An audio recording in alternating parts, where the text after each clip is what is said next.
Coalition. Where are you? Back there? All right, let's give them an applause. They wanted to announce that there's a community hearing on Tuesday, April the 23rd at 7 p.m. At Gateway Community College, 108 North 40th Street. And we'll get more information to you by email. Today, I thank everyone for attending the 68th Annual LULAC District 1 Convention. Yay! So we have a very appropriate theme for you today. It is called Climate Control, Working in the Very Difficult Political Climate. A little bit about LULAC. It was founded in 1929, and we are celebrating 90 years of existence. Happy birthday, LULAC! Unique to this organization is that we are a volunteer, grassroots-based membership, and we have councils in over 37 states, including Puerto Rico. We have over 135,000 members. We have 67 technical centers and 18 educational centers. So let's look at the mission of LULAC, which is right here, to advance the economic condition, educational attainment, political influence, housing, health, and civil rights of the Hispanic population. So it is to this end that today our convention will provide speakers from our community, from our very own community, to address crucial information in the areas of the 2020 census, the public education and how vouchers impacted, citizenship, immigration, women's legal rights, and health and the environmental issues that are facing us today, which are very, very critical to our community. So I want to say thank you, everyone, for being here today, joining us on Saturday. We have a great program for you. At this time, I would like to invite Dr. Maria Lopez to say the LULAC prayer, followed by Mr. Frank Barrios, who will lead us in the Pledge of Allegiance. Dr. Lopez? Thank you very much, Mari. And I want to say that this prayer in honor of George Washington, our first President of the United States, because as Latinos, we have a long history in this country. Almighty God, who has given us this good land for our heritage, we humbly beseech thee that we may prove ourselves a people mindful of thy favor and glad to do thy will. Bless our land with honorable industry, sound learning, and pure manners.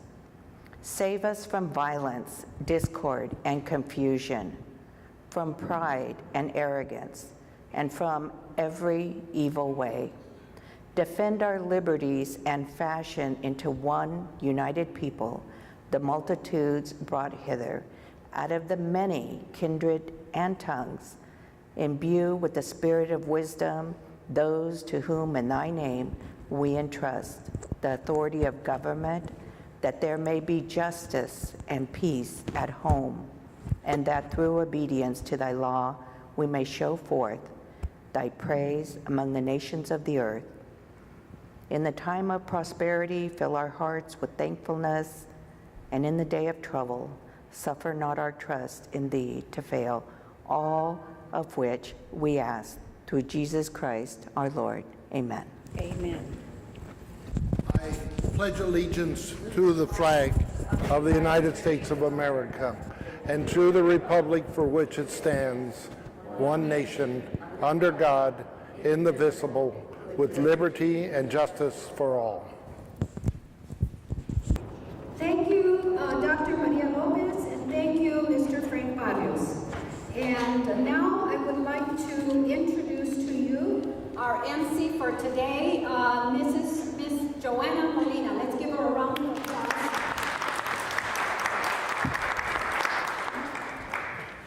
Joanna Molina is the Maricopa County Public Health Media and Community Relations Coordinator. She serves as the Spanish-speaking Public Information Officer for the department. She also works with the Spanish-speaking community to educate and to inform of the services that public health offers. Her previous work included producer, reporter at Phoenix 11 and anchor reporter at Univision in Phoenix. Let's give her a nice warm welcome. Gracias, Mari. Thank you, Mari. Welcome. Bienvenidos a la Convención LULAC del Distrito 1. Esta es la edición 68 y es titulada Controlando el Ambiente y Trabajando en el Ambiente Actual Político. Today we will have a great day. It's full of speakers, guest speakers, and dignitaries, which is a pleasure for me to be here today as well. And I want to thank LULAC because 90 years is a lot of time. It's, almost a century, so it may seem easy, but a lot of us were not even born. All of us, none of us were born at that time. So we thank LULAC for the difference in the history that you're making. And I'm glad to be here today to be part of that history. I also want to say thank you because LULAC District 1 is celebrating the 68th convention today, and I'm excited to be here today with you guys. So I want to take a moment also to recognize those who are no longer with us. Those who have served in LULAC have been great leaders in our community, and not only have offered of their time and resources, but also their love to the community. So one of those I will mention because it's close to my heart is Maria Luisa Paredes. She was a teacher to us, a teacher to me, and she went to be with the Lord at the beginning of this year. And she also obviously is enjoying the company of her beloved husband, Pedro Paredes. She used to call him mi amore, so I know she's celebrating with him. And we have a memorial right here to my left, to your right. You're welcome to come and see and enjoy some of the pictures sometimes with friends, family, and with students. I was one of those students that she really helped when I came to the U.S. and I didn't even know a word of English, so she was able to find tutors for us, for me and my brothers, and also scholarships when we went to college. I got a LULAC scholarship, by the way, so thank you. I'm very appreciative of you because of that. So I also want to introduce this morning someone that is fierce and is not afraid, obviously, to speak of her mind. She's very loved by the community. She's always around the community. She's part of the MIHS board and also was part of the board of supervisors in Maricopa County Public Health. And we are excited to have her here this morning. And she also owns El Portal, the authentic Mexican restaurant right across from us. And their food is delicious. Steak picado is my favorite. I always order the same thing, so that must say something to me, right? Although I can say that yesterday I had a flautas, the Earl special. It was very good. Enough the commercial, right? And also she has invested a lot of her time in the community, even, in the grassroots community with her husband and the family to revitalize this community exactly where we are right now. So we thank you for being here this morning, and please help me welcome Mary Rose Wilkins to the podium, or Thank you very much. And it's a real honor for me to be asked to welcome today and to start off the convention. I am very excited about having you here. Grant Park is historic. Grant Park, we're not as old as LULAC, we're 5 years younger, but we've been around a long time. And about in 2011, the city closed Grant Park because of budgetary restraints. So my husband, Earl Wilcox, who had grown up here, right across the street, and myself, who invested a lot in the community, went to the city and asked them to lease us Grant Park. Well, they thought we were crazy, but eventually we did a contract with them, and so we have a public-private partnership. And as you can see from all of the things hanging on the wall and some of the banners, we have a lot of events here, and this community needed a safe haven for children. We have a lot of events for children in the community, for adults in the community, and most of all, we can make ourselves available at a very, very low cost so that people can use the hall. Many people who have to bury their loved ones have no place to gather. We've had a lot of funeral celebrations here, and my husband and I just love it. So I hope you really like Grant Park. It's an old park, the bathrooms are old and the floor is old, but you know what, it's got a lot of love here. And I think It sounds good. fabuloso. I demand that they use it. So I want to thank you for being here. Let me say a little bit about LULAC. You know, LULAC to me has been one of the foundations of the Hispanic community, especially Mexican American community. Growing up, I grew up in Superior, Arizona, came down to Phoenix to attend Arizona State University, and Earl and I have lived in this community, Earl for a lifetime, myself for the last 50 years. And LULAC had always been the group that you turn to solve issues in our community. When you talk about people who have passed, the Socias, Reganos, Rencarillo, you know, all of these people were instrumental in moving LULAC forward. Now you have Mari, you have Fred Barrios, you have people who care from the bottom of their hearts, and they're still caring about the issues that are so important to our community. When you look at your agenda, we know that the census is very important, because if we get an undercount, our communities get the short end of the stick. And right now we're fighting the Supreme Court for a question that should never be asked, are you a citizen? Because the Constitution says each and every person who resides in the United States will be counted. So it's my hope that that remains one of the hallmarks of LULAC, protecting the census. Immigration is always front and center, and you've always been there, especially now uniting with the group that is dealing with the refugee children, who was just announced Without Chains. Very, very good. But the issues that you bring up are the heartfelt issues. They're the issues that without them, how do we get justice? How do we get fairness? And more importantly, how do we move the future for our children forward? So I'm real proud to be able to host you today at Grant Park, but more importantly, each and every one of you should share the pride of those who came before us and those who will come after us to keep pushing the issues forward. Because my mother always used to tell me, if you are successful in life but don't give back or don't really work for your community, then what are you here for? So I really think each and every one of you donate your time, you donate your resources, and you donate your fine minds to solving these. So have a wonderful day. I'll be in and out of here because I do have a restaurant I have to run. But so thank you very much.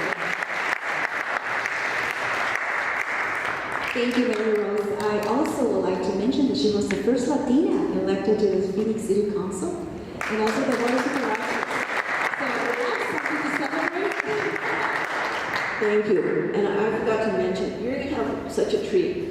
Mr. Estrada and Raquel, who is I've known for a long, long time, they're up and coming people. They're people that we're going to put our faith in. So it's wonderful to walk in and see them sitting up here. How proud to have them come so early in the morning, participate, and give you their wisdom. And also this lady, I wanted to say when I was at Board of Supervisors, she was so good. Nobody could tell people about health in our community more than yourself. So thank you very, very much. And just one other thing, I'm on the Maricopa Integrated Health Board.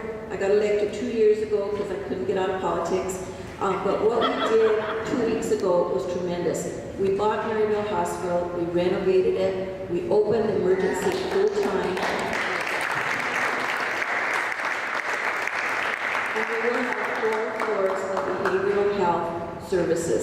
So those are the kinds of things we need to strive for. Thank you very much.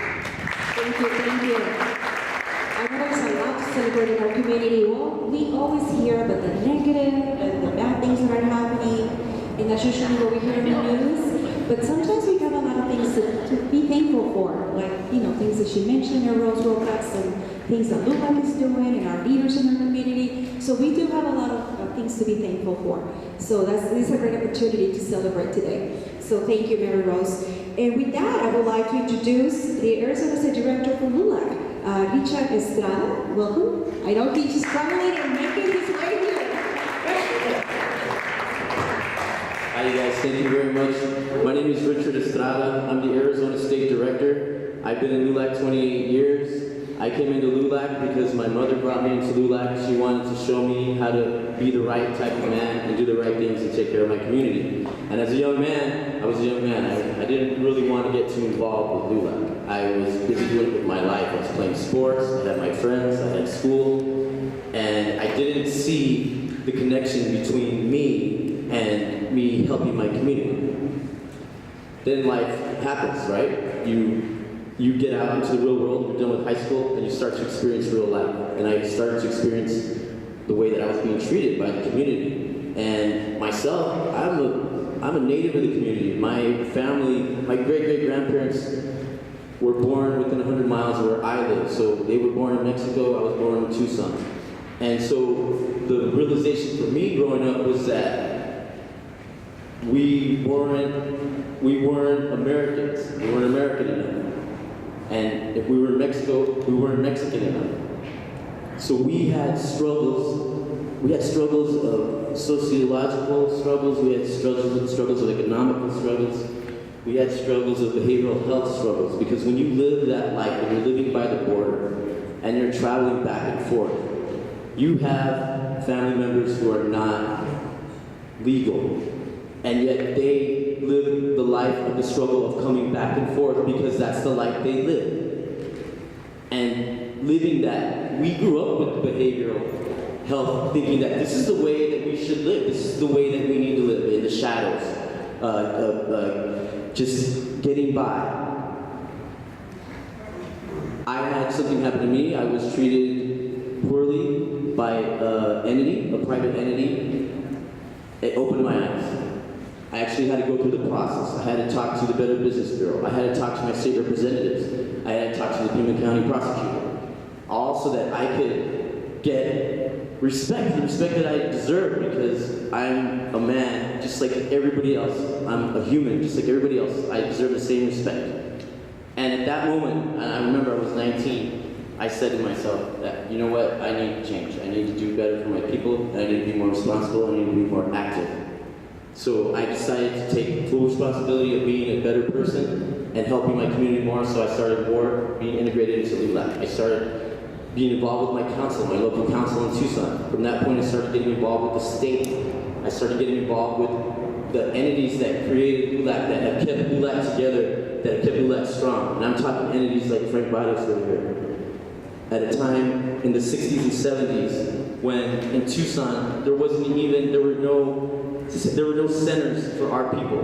There were no help for our people. And Frank was one of the first people to go help open a Pueblo neighborhood center with Raul Grijalva many, many years ago.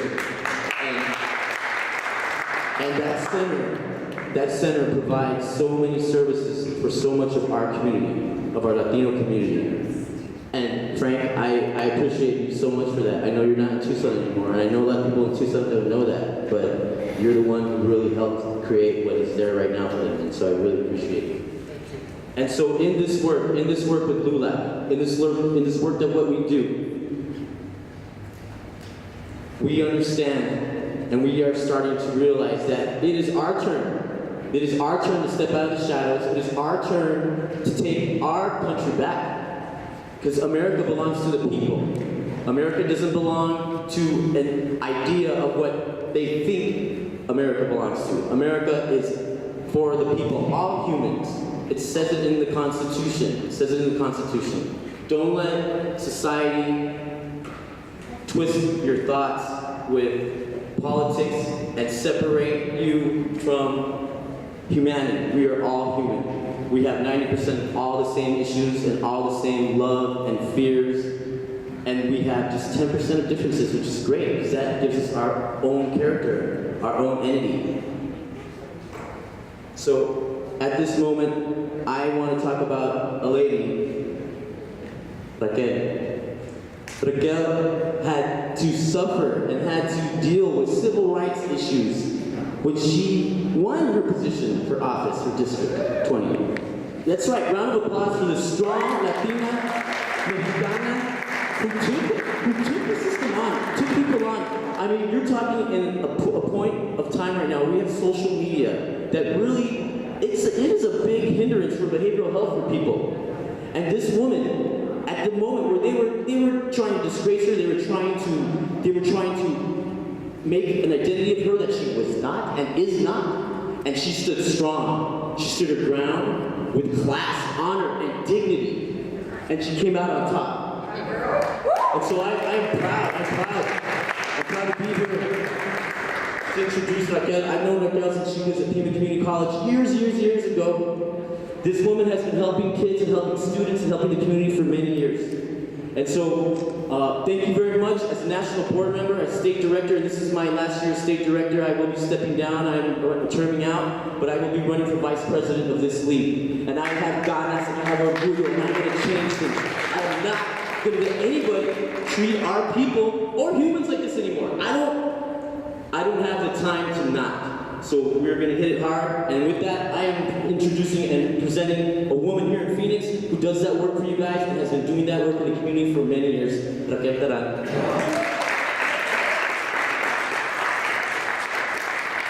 Thank you. Wow, how do I follow Richard and Joanna without notes? They were like speaking without the notes, but I wanted to make sure, first of all, say thank you so much for the opportunity of being here with you this morning. Mari, thank you for organizing and inviting me, and I just have to give a shout out to Mari. She paid my membership dues when I was a student. Thank you so much. And this is such a beautiful room, and this title couldn't be more appropriate. The climate control, working in the current political climate, which is so interesting because I started organizing about 14 years ago, and the reason why I got involved with Somos America, who's also here in this room, was because I started to see the anti-immigrant sentiment grow in the state of Arizona. I'm originally from the border, and people ask me, are you a city girl or are you a country girl? And I'm like, no, I'm a border girl. And just with the fact that we reside here in Arizona, we're border people, right? But I actually grew up on the border, on the street that divides the United States and Mexico. I was born in Douglas, which was, thank you so much, and raised between both countries. And I remember growing up, and I remember the fence used to have holes that now are bars, and they're trying to make a wall. And I remember that people were trying to come here, immigrate to the United States for the American dream, for a better life, or to do what's happening today, reunite with families. And when I left home and for college, I came back to visit one time. The Minutemen were in town, and many of them were at the border, not at the port of entry, but in the border areas. And I was not there, but I did get to encounter one in the community. And I remember being so upset that these folks were saying they were there trying to assault our community, basically saying if we should be here or not. And I turned to my friend and I told her, like, why aren't you guys doing anything about this? Because they were living in Douglas, but I realized I wasn't doing much either. So when I came back here to Phoenix to come back to school, I figured I'm gonna find an organization. I'm gonna find a way to get involved, and it was really difficult. It was not until 2006 that when the huge marches happened of Somos America, and LULAC was such a big part of it, that when there were 200,000 people marching out in the streets, I went to the volunteer table. And it was Mi Familia Vota and many other organizations that were registering people to vote. That was the best time, or the best campus operation, because there were so many people, so it was really easy to register people to vote. And from that moment on, I realized if we want to change the anti-immigrant sentiment in the state of Arizona, we have to build the political power, particularly around the Latino community. So, me along with many other people we've lived up to that promise of today we march, tomorrow we vote. And I remember my first election crying because we passed the minimum wage, but we also passed Proposition 300. And I'm very mindful that my fight is only 14, I jumped into the fight 14 years ago, and I'm mindful that you guys have had 6 quinceañeras, 90 years. Hey, keep it down. 6 quinceañeras, LULAC has 6 quinceañeras. I'm barely going into my first quinceañera. I remember I was so upset that we were able to pass the minimum wage, but we also passed Proposition 300, which would make it difficult. It would triple the tuition for dreamers here in Arizona. And I cried, and somebody told me, you know what, it's going to take about 15 to 20 years for us to really take what we're doing and make sure that there is infrastructure and make sure that there is real change. And yes, it's in my 14 years, we have had a lot of struggles, but at the same time, during those 14 years, we've seen a lot of wins. You know, we've seen Latinos get on the permanent early voting list. In 2010, we had 90,000 Latinos on the permanent early voting list. Right now, we have more than 500,000. More than 500,000. And it's because organizations like LULAC, like the One Arizona table, that are constantly out and about in the field, talking to voters and making sure that people are registered to vote and making sure that we're making it easy for people to vote. In that time, of course, we had SB 1070, and we recalled Russell Pierce, the author of SB 1070. The sitting president, now that I'm in the state legislature, I get even more the wonderful work that was done, that we were able to recall one of the most powerful people in the state of Arizona. It took us 3 election cycles, but we got Arpaio out of office. So all those are victories of our community organizing, of long work of infrastructure. And right now, we're here in a very critical moment where in the state house, we have a divide of 29 Democrats, 31 Republicans.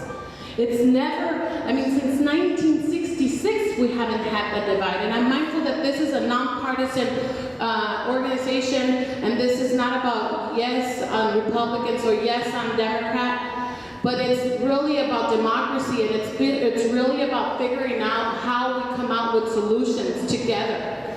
We have a Secretary of State who's a Democrat, we have a Republican who's a governor, we have a Democrat in the Corporation Commission, we have a Democrat Superintendent of Public Instruction, a Republican Attorney General. So think about how Arizona is changing because of our efforts. And even though I'm talking about these great strides, now that I'm in the state legislature, people ask me, how are you feeling? How's the legislature treating you? And I tell everybody, you know what? The level of excitement has surpassed that. It's much more than I expected. But the level of indignation also has surpassed sincerely. And it's because, you know what, we're still fighting the same issues that we have been fighting for many years. So we've won, we've put people in office, we've had small victories, but we still have so many more things to work for. We're still fighting for the ERA, and you're going to have an opportunity to hear from Diane Post, the Equal Rights Amendment. We need to ratify, we need to make sure that women have equal rights on the Constitution, like Justice Ruth Bader said. We want to make sure that when we pull out our pocketbooks, our Constitution pocketbooks, it says that women are the same. We're still fighting, making sure that we have fully funded education. It's been since 1992, 93, right, Jan? Jan is going to tell you more about all these tax cuts. More than $1 billion. With inflation, $4 billion. And our kids, our Latino kids, are the ones who are affected the most. And last but not least, I mean, the denial of climate change. Where are we going to live? How are our kids going to live? I have a 3-year-old and I worry about where he's going to go to school, but I worry more, is he going to survive? So we have a lot of work in front of us. And I did not mention this one. I said last but not least, but last but not least is that we're having to protect democracy. And why I say that is because Arizona is changing. So make no mistakes, when the legislative session began, the intention was to figure out how we create roadblocks for our communities to vote. So right now, we're figuring out how we keep those thousands of Latinos that I just talked about on the permanent early voting list, because Republicans want to purge the permanent early voting list. Because Republicans even want to criminalize the act of getting paid for voter registrations, making it harder to run as a clean elections candidate, and want to do away with initiative processes, because at the end of the day, if we don't get work done at the state legislature, we could always collect signatures and get those issues on the ballot. But every single day, we're having to fight those barriers that they're trying to bring us. So make no mistake, our political movement as a Latino community, nonpartisan, has grown. We saw it in this last election. Our vote is here. The giant is super awake. It's not going anywhere. And I am so excited that LULAC, with their 90 years of service for civil rights, is in the forefront of that movement. And I thank you for organizing. I thank you for building political power. And I also thank you for fighting at the courts, because we have those 3 ways of fighting back. We have to organize, we have to build a political party, and we have to fight at the courts and use every tool to make sure that every single Latino, and every person for that matter, here in the country, in the state of Arizona and in the country, have the best life possible. All the opportunities, all the equity possible. So let me know if you need anything from me at the state legislature. I would love to have you host you as LULAC. And also, let me know when you see me that I'm not connecting the dots and I'm missing, I'm not doing the best for our community. So thank you again for your time, and you have a great day. Well, thank you. Oh my God, how can we top that, right? So thank you for those wonderful remarks, Honorable Representative. So at this time, this is a great opportunity because we are already pumped up, right? So we need to go to our breakout sessions. So we're going to hear from experts in different fields. Mari already mentioned some of those breakout sessions, but at this time we will have 2 excellent ones. They are called Census and Education. That will be led by John Nichols, and the other one is Citizenship and Immigration. So that's led by Irene Chavez. So if you're here, can you raise your hand so we can know who you are? The leaders. And they're going to have, there are 2 different setups here on my left, your right. So you're more than welcome to go to any of those sessions. We will have till 11:15 a.m. for the first set, okay? At 11:30, we will continue with the second set of breakout sessions. Those are titled Health and Comfort Living, and those will be led by Eddie and Andrew Kabasek and Jorge Rivas, and Women's Legal Issues, and also Women's Rights, led by Diane Post at 11:30, okay? So at this time, please make your way to any of those 2 sessions, and I will keep track of time and let you know. Thank you.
some people that made just arrived to our convention. Mr. Frank Carrillo, who's president of Council 361 and also a war veteran. Thank you for your presence. Thank you for being here, Mr. Carrillo. Also, we have some high school students that are visiting us as well, joining the convention. Good afternoon, LULAC. How are we? How's everybody doing? Okay, so I wanted to say that I have a LULAC youth organization that I've had for the last 11 years, and David Hernandez's son, Gregory, and I started it at Betty Fairfax High School, and when he was a sophomore in high school, and he was our president for 3 years, sophomore, junior, senior, and then he moved on, and we still have our group going strong. I think it's the only LULAC youth club in youth council in all of Arizona.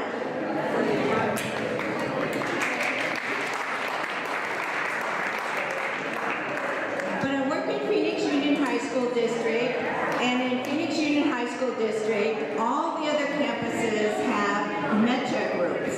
Okay, and the Machistas, it's at the high school and at the university level, and we have a couple of students that are from Metro Tech High School. And I would like to take this opportunity to introduce them and tell you about their GoFundMe page, because they're going to Harvard.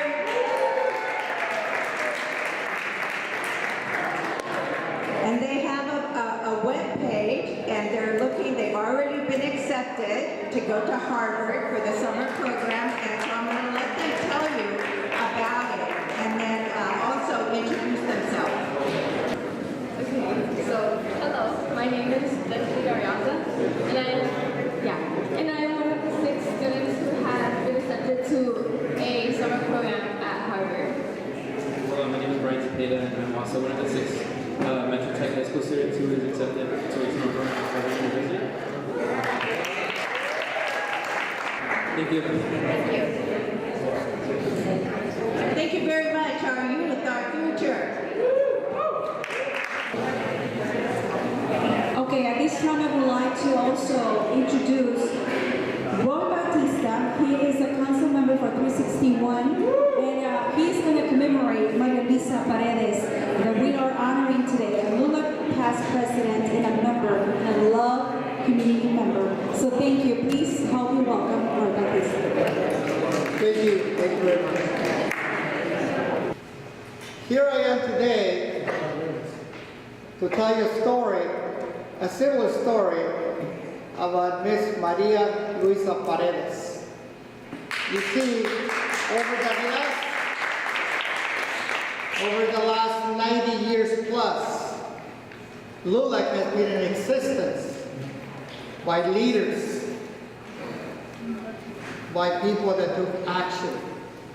Today I'm not here about me, I'm here about you and the future generations that are going to carry 90 plus years of LULAC. It's not about me, it's about the people that are coming here to carry that message, to continue the progress, to continue the victory when odds overcome us, and we can still achieve the victory. The victory that I'm talking about is commemoration of this wonderful teacher that just passed away and left us in January of this year. You see, Miss Paredes was a very humble person. A lot of people don't know about her. Miss Paredes was a very instrumental, very dedicated teacher. She was a leader for the civil rights that today we enjoy, that today we take for granted.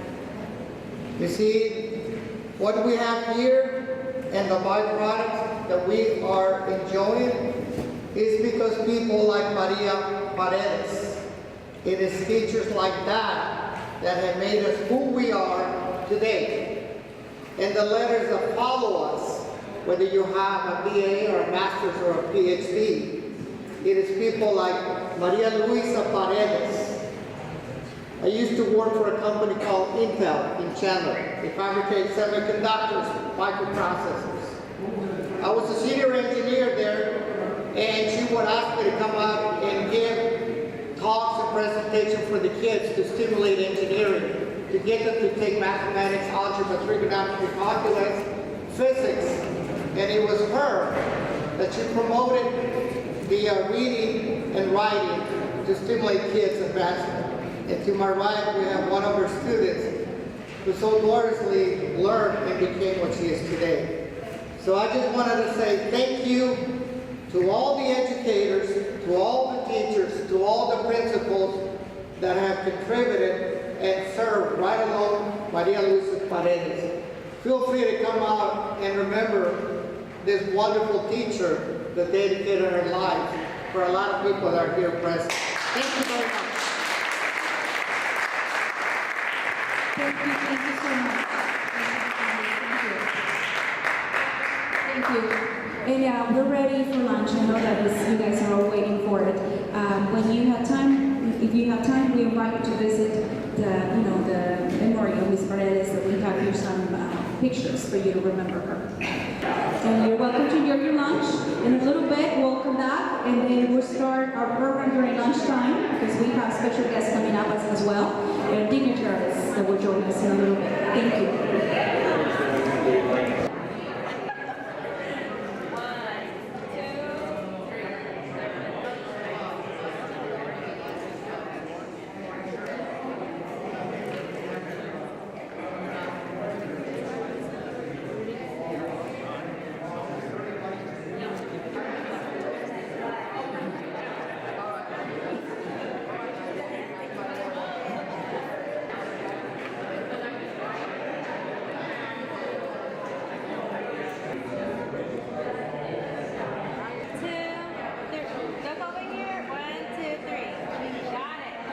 At this time, I would like to introduce David Hernandez. He's the National Vice President for the Far West region for LULAC.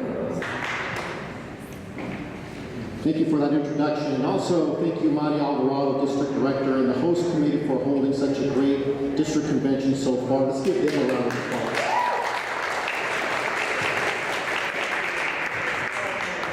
My name is David V. Hernandez. I am the National Vice President for the Far West, which means I oversee Arizona, California, Utah, Nevada, and Hawaii. But I'm also the administrator over the Northwest, which is Washington, Oregon, Idaho, Montana, Wyoming, and Alaska.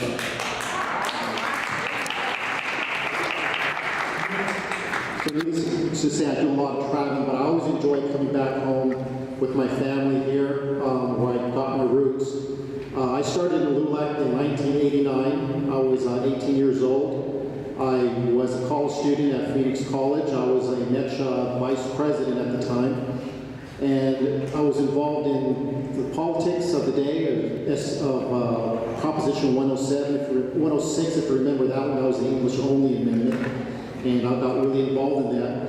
And from that was the impetus of the LULAC Young Adults. The LULAC Young Adults was started here in Phoenix, Arizona 30 years ago, so it's our 30-year anniversary. And I know that we have some Kabasics in the house, but I just want to give some props to the Kabasics in the house because Kathy Kabasic was my right-hand person when I organized the young adults, and I really appreciate her hard work, and I always give her credit to this day whenever I can. So real quickly, just about the national, is that we're really busy on an national organizing drive. In the beginning of May, you're going to be hearing some stuff from the national office, emails, PSAs, with starting the organizing drive. What we have in LULAC, we're all familiar with our LULAC members, and everybody here are members and or delegates, but we're trying to reach a 1 million mark. We're trying to be bigger than the NRA, and we have the numbers to be bigger than the NRA, but we just have to revamp our way that we organize. For those that aren't familiar, to become a LULAC member, you have to be admitted through a council, and the council has to accept you, and then you pay your dues, and then you become a member of a LULAC council. But however, some people want to join LULAC, but they don't necessarily want to be part of the council. They don't have the time to be as active as we are. So there is another division of membership called associate members. And it's $20 a year. Anybody can become an associate member. The difference between being a full-fledged member and an associate member is a full-fledged member, you'll be having the right to vote, run for office, and represent the organization of official functions, whereas an associate member, you would not have that ability. But you can always upgrade and become a LULAC member as well. Also, before I forget, I did speak with President Domingo Garcia before coming down here, and he just wanted to give his congratulations and thanks everybody here for the fine work that they've done. Also on behalf of the National Executive Board and the Board of Directors, also congratulations and on your convention here as well. But we didn't come here to hear me speak. We came here for a very special speaker that we have today. Gallego is our newest mayor.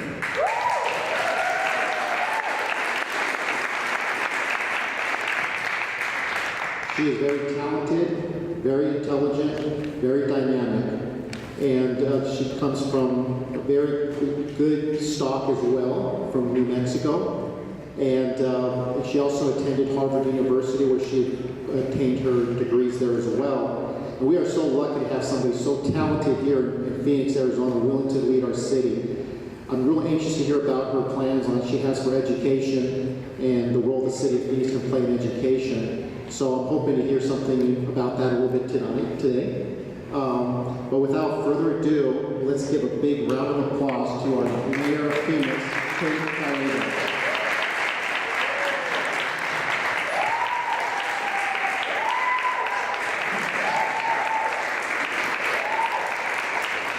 Thank you so much.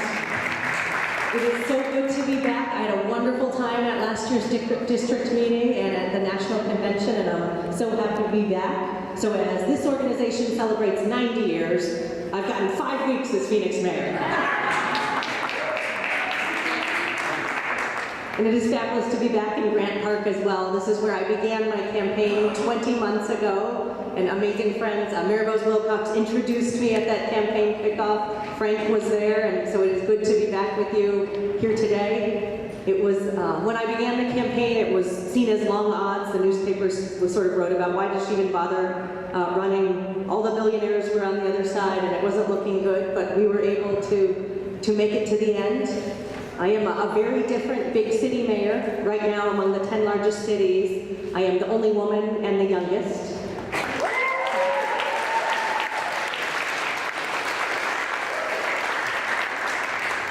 Chicago's going to have a woman soon, so we'll get to, which we're very excited about. And when I began, people weren't sure. I am the mother of a 2-year-old, which is very different. And before, like when I was in college, the governor where I lived gave birth to a baby, and everyone said she should just stop being governor.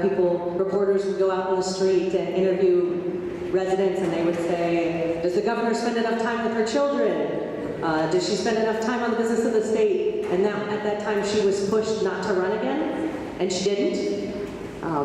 And so when I began my campaign, I was very worried if someone like me could get elected mayor. But I feel like because of all the work that civil rights groups and people like Diane on women's rights have done, we live in such a different time, and now it seems like people want moms and dads out there and people with the same problems that our residents had. So I ended up having a wonderful experience as the mother of a 2-year-old. We even ended up putting him in my television commercial, and it turns out he's now much more popular than I am. But at the beginning I was nervous if someone who was a young mom could be a mayor. But there's something special about this community, and the community stepped up and said, we don't care what you look like, we don't care that many people can't say your last name, although in this room I know everyone can, but I gotta tell you, normally in Phoenix no one can say Gallego.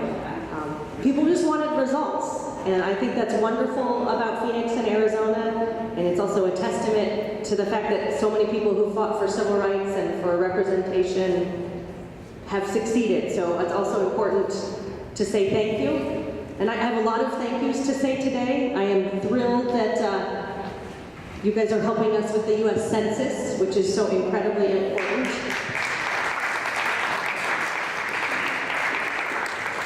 Right now, the city of Phoenix is part of the lawsuit to get the citizenship question kicked off.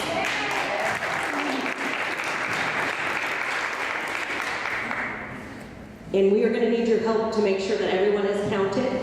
There is, for every person in Phoenix who's counted, that is about $533 just for the city of Phoenix, plus additional dollars for the state. And it goes to such important programs, making sure that we have safe communities, making sure we invest in our young people through programs like Head Start. So David recommended I talk a little bit about education. Since I am the only big city mayor who's a mom right now of a 2-year-old, I am particularly focused on our youngest residents. We right now in Phoenix have so many young people who show up to kindergarten already behind, which is heartbreaking that we're failing our youngest residents.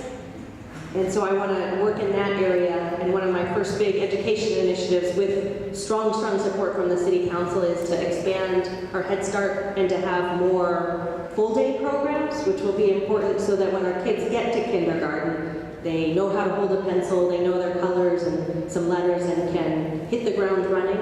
Because there's research showing if you're already behind at kindergarten, you may not catch up. And apparently 3rd grade is the year when, if they look at 3rd grade literacy, they can predict outcomes, whether kids are going to successful jobs or, unfortunately, to the criminal justice system, and we are sending way too many people to the criminal justice system. So to be able to get even more money to help our young people, the census is key, everything is related. We in the city of Phoenix have more than 200,000 residents who are not citizens, and if they don't feel comfortable taking the census, it will be bad news for our entire community. We think everybody counts and everyone should be counted. You as civil rights leaders are trusted voices, and if you can stand up and say, please do participate in the census, it means so much for your kids and our future, that will be incredibly meaningful. Another big initiative that I'm trying to work very hard on this year, and one that you can help us with today, is the Outlaw Dirty Money initiative.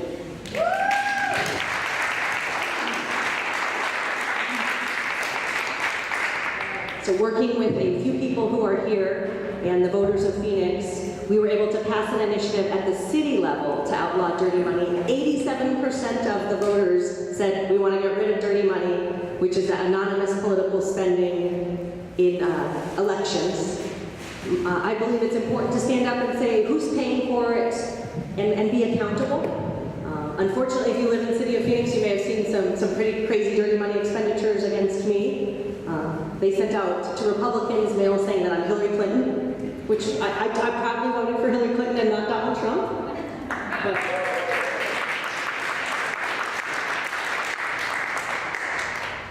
But we had no idea who was paying for it, and they could not hold them accountable. And there have been some very vicious attacks elsewhere that were totally anonymous. So the good news about outlawing dirty, many pieces of good news, but I think you'll get fewer nasty television commercials, and we all enjoy that. And you can sign at the red table, you can sign today to help us do it at the state level, which would be wonderful. For a city initiative to go into law, the governor of Arizona has to sign it. So we passed our initiative in November, and he still hasn't gotten around to signing it yet, so it is still not in effect. But if it passes at the state level, it is a done deal. And I am so optimistic that we can get that done. Terry Goddard, a great former mayor of Phoenix who chaired my campaign, is chairing that campaign, and I am so glad that he has great supporters, including LULAC, who will help get that to the finish line. It will be so good for Arizona, and it would be wonderful if we could be national leaders in clean campaigns. So thank you for being here.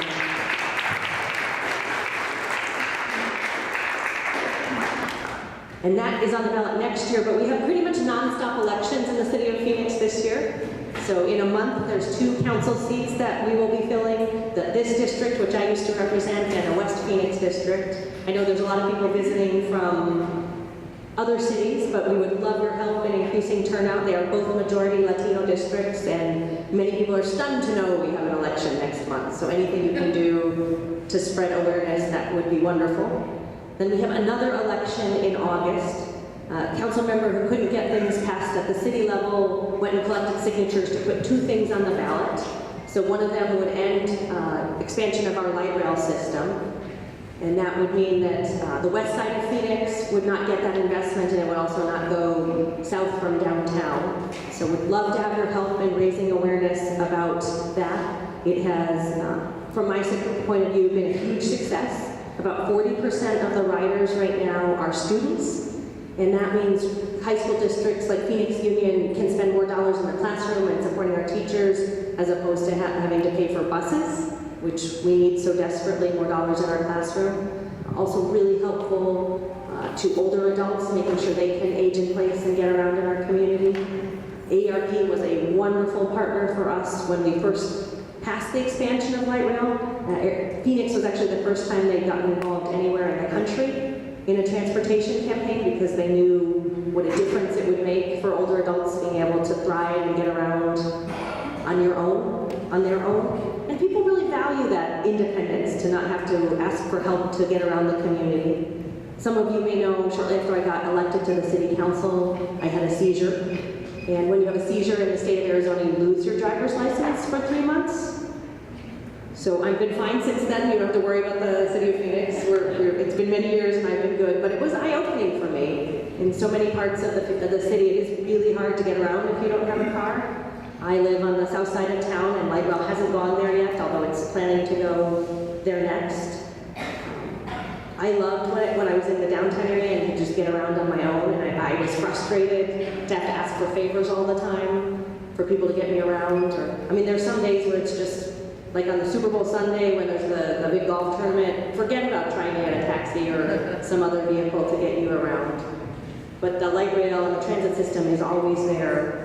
And our older adults, our veterans say, we don't want to have to ask for favors, we just want to be able to get up and go.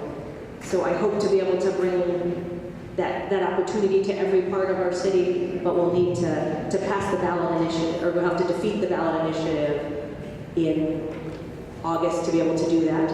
There's a second ballot initiative, which is one that would be an investment limit on the city of Phoenix for all non-public safety departments. So that would mean as the city of Phoenix grows, we wouldn't be able to grow things like our parks and libraries with it. And that to me also would be sending the city of Phoenix in the wrong direction. The city was the second fastest growing city in the entire country, which means we have to keep investing and planning ahead. And these programs would disproportionately hurt lower income individuals and our younger people who depend on our after-school programs, who get a chance to live their dreams through our libraries, which are not just places for books, although books are incredibly important, but also support for young entrepreneurs, and we even have great nutrition partnerships, including one very close here at the Carmen Library, where we get healthy food to our kids through the libraries. So I'm hopeful that we can defeat that as well in the August election. There's some communities, such as Houston, that have a spending limit on their city, and they can't buy new vehicles for some of their departments, and they've had to do layoffs and really go in a wrong direction. So I hope people will be vigilant and pay attention and help us with that election in August, and then we'll be on to 2020. I'm a strong believer that the path to the White House goes right through Arizona.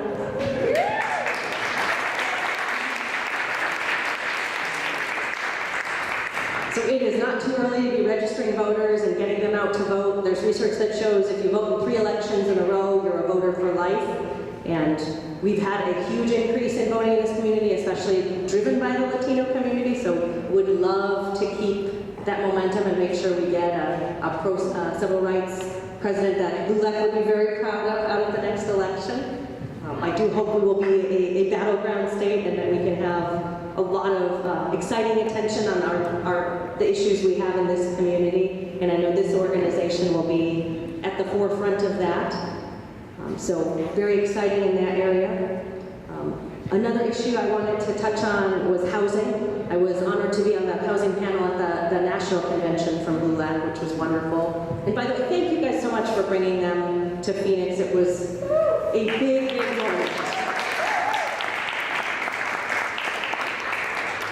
We all remember after 1070 when no one was coming here, and when LULAC came back, It felt like we've healed, we've moved on, we've gotten rid of the people who were responsible for 1070 and now are electing very different people who are pro-civil rights. So thank you to LULAC for that important symbol and for the focus on housing, which I think will be one of the key issues that I'll need to focus on. Right now, Maricopa County is number 2 in the country for evictions. In the city of Phoenix, it is particularly a problem on our west side, which is also the area that has had some of the least investment in affordable housing projects. And it actually turns out in part because so much of the affordable housing went along the light rail, and the light rail doesn't go to the west side, so the west side didn't get the fair share of good affordable housing projects. So I'm working on an eviction prevention program as well as trying to get more affordable, high quality housing.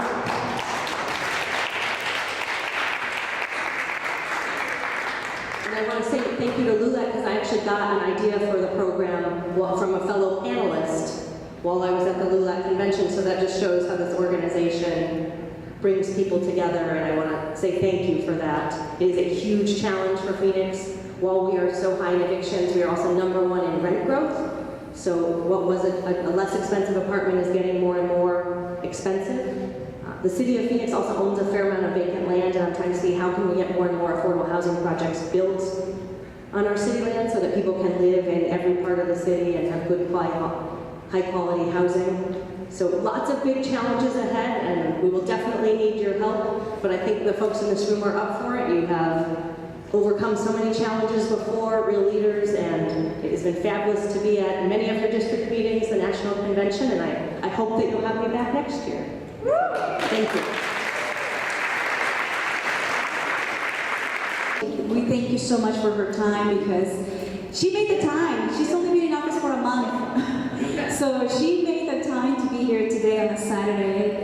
One of the hardest jobs that we can have is being a mother.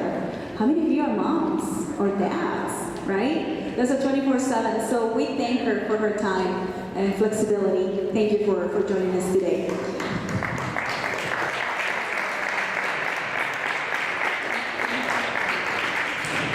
Wonderful. So now, let's continue with our program. It's time to present some awards. Yay! All of you deserve an award for being here with us on a Saturday. You've been so active, right? But let me introduce the award chair for LULAC, District 1. And you want to say a few words to us, and then we go ahead and do the introductions of the award recipients. So let's welcome Kristen Kobasic, the awards chair, to come to the podium. Thank you. Hi everyone, thank you so much for coming out to our district convention. Most of you all know me already as Mari's granddaughter, but I'm trying to make my own name for myself. So I'm so proud. You're Mari's legacy. Thank you. I'm so proud of my council. I have about 10 members here from my council alone, so I'm very proud of that. We're very active in the community. Also, I'm proud of all of the nominees who are going to receive an award today. So thank you so much to everyone for coming out. Rudy Gonzalez, I do want to say a special thank you to Mama Lola's for supplying all the chips and salsa for us. Thank you so much. Everyone loved it. Okay, so we'll go ahead and present our awards. Thank you. The first person to get an award today is the Female Veteran of the Year Award. Her name is Jana Lynn Granillo. Is she here? She was active duty sergeant and Air National Guard Staff Sergeant. She served with Vietnam in Rehabilitative Services, Occupational Therapy.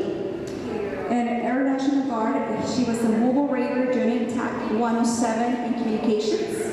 And she had 2 honorable discharges. Jana is a current and active member of LULAC Council 1083. She attends meetings and community events regularly. And she also authored a resolution submitted by Council 1083 and approved at national in opposition to reinstitute a citizenship question on the 2020 census, and also helped in a second resolution to end family separations and incarceration of migrant families seeking asylum in the United States. So congratulations.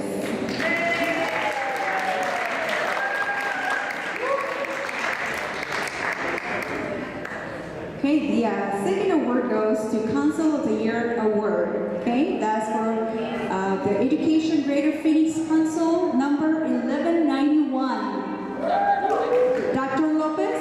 So LULAC Council 1181 is a very active council.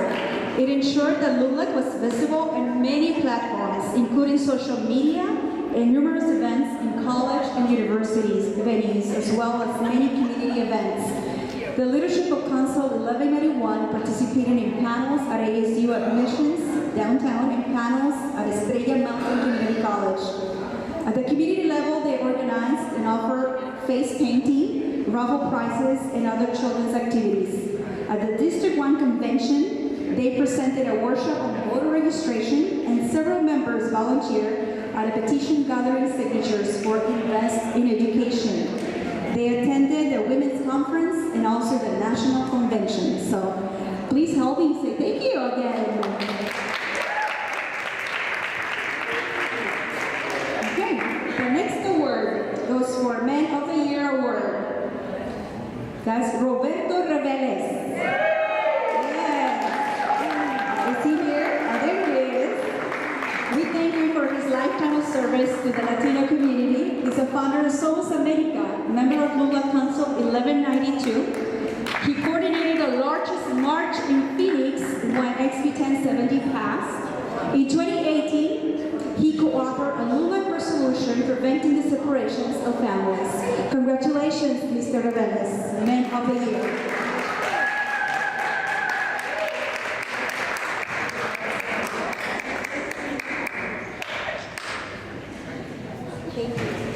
And one more award for today. This one is for Women of the Year Award, okay? This one is for a hardworking LULAC member that supports her council and members of LULAC every year with events and activities while working full-time, earning a college degree, and raising a son. Please help me welcome and say thank you for all your service. Women of the Year, Kristen Cabase.